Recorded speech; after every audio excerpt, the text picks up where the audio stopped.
What's going on, guys? Welcome back to my channel. Welcome back to more Dead by Daylight. And in this video, we are going to be talking about the PTB changes that Behavior did decide to go through with after all the feedback and criticism they did receive when the PTB did drop. So there's a lot of stuff to go over, so let's go ahead and get started.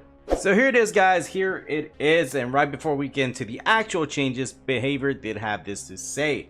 It's been a little over a week since Statix crawled out of the well and into the public test build, aka the BTB, and we've been watching closely to see how she performs. Now that we've had a chance to go through all your feedback, we come up with a list of changes which we'll be implementing in the time for the chapter's release. As a reminder, these are by no means the only changes the ONRYO will ever see between a PTB and full release. We're mostly focused on smoothing out some of the rougher edges. As we've done with the past chapters, we'll continue monitoring her performance over the coming months as she settles into the game before revisiting her to determine if further changes are needed. And right here, we're gonna get into the actual stuff, the spicy stuff, what we're all here for.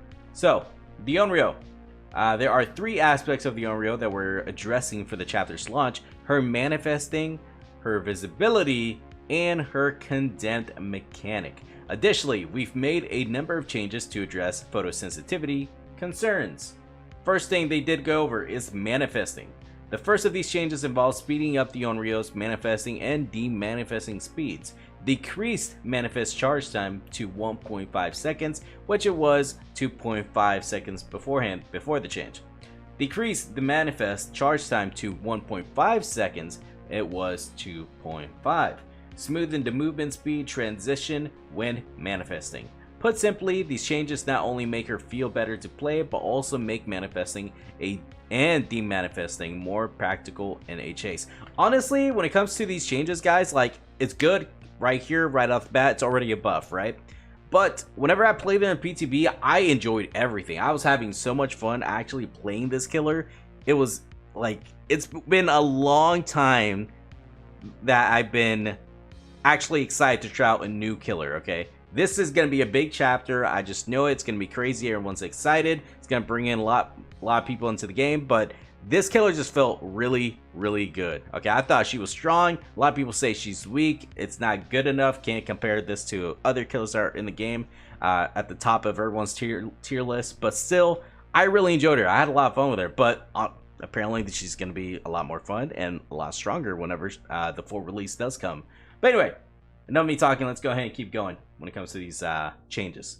Next up is going to be visibility. While the ONRYO is demanifested, she is intermittently visible with a 32-meter range, and survivors hear a lullaby rather than the terror radius. On more open maps, however, it can be easy to spot her sporadically appearing as she approaches. With that in mind, we've made the following changes. 1. Decreased max visible range while demanifested to 24 meters. It was 32, so there you go.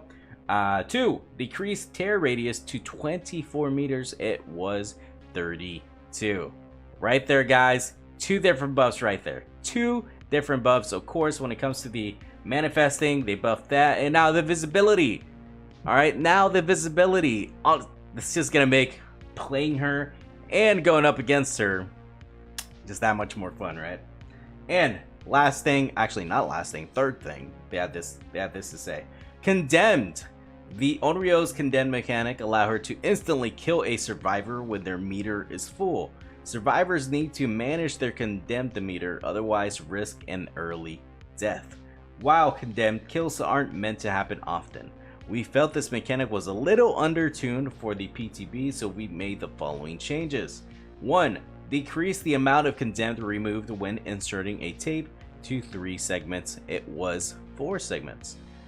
2. Decrease time taken to passively gain a condemned segment while holding a tape to 25 seconds, and it was 30 seconds. 3. Add-on. Yoichi's fishing net decreases time taken to passively gain a condemned segment while holding a tape by 12%. It was 20%. By making condemned accumulate faster and making it harder to remove, our goal is not necessarily to make condemned kills happen frequently, but rather may condemn something that survivors need to manage more closely. We reduce the effect of the Yoichi's fishing net add-on accordingly to match the change to the base time. And like I said before, there are a lot of changes. There are definitely doing a lot of stuff when it comes to this chapter, when it comes to this killer, especially with all the feedback. They really want to get it right on chapter release. And next up is going to be photosensitivity. Lastly, we've seen some photosensitivity concerns with the ONRYO's VFX in some cases, particularly on darker maps. Some of our visual effects can be jarring and hard on the eyes. With that in mind, we've made the following adjustments. 1. Reduce the intensity of the ONRYO's attack VFX. 2. Reduce the intensity of the condemned VFX, both on the screen and on the survivor. 3. Reduce the intensity of screen effects in the lobby. And 4. Improvements to the ONRYO's mini Mori transition. These changes are purely visual and do not impact balance. And that's pretty much it when it comes to the changes, at least when it comes to the killer. They did add this last part right here. It says Parental Guidance. Finally, we've adjusted the Parental Guidance in time for the release. Decreased Parental Guidance duration to 5, 6, 7 seconds was 8, 9, 10 seconds. And this perk's effects lasted a little longer than we liked in the PTB, so we've toned it down slightly. This will give survivors a chance to break away after getting a stun, but with a more appropriate duration. So they did mess with a perk when it comes to the PTB. And lastly, they have this to say, each of the changes listed in this post will be available for the full release of the Statix Rising chapter. We look forward to seeing what you think, but in the meantime, please be wary of creepy looking wells and unmarked tapes. The Dead by Daylight team. There it is, guys. There is the PTB changes, especially when it comes to the killer. When it comes to the power, it's not really anything significant in my opinion. It is a buff, of course. We're just gonna have to wait and see how this really affects the killer on chapter release. But let me know what you guys think. Let me know what you guys think of these changes. Do you like it? Do you hate it? Let me know down in the comments. But that's gonna do it for me. Thanks so much for watching. Please like, comment, subscribe. Definitely does help a lot. Follow me on Twitch if you want to see any DVD action live. I usually stream Dead by Daylight every single day, so come out, we'll have some fun, and I'll see you guys next video. Make, alright? Later.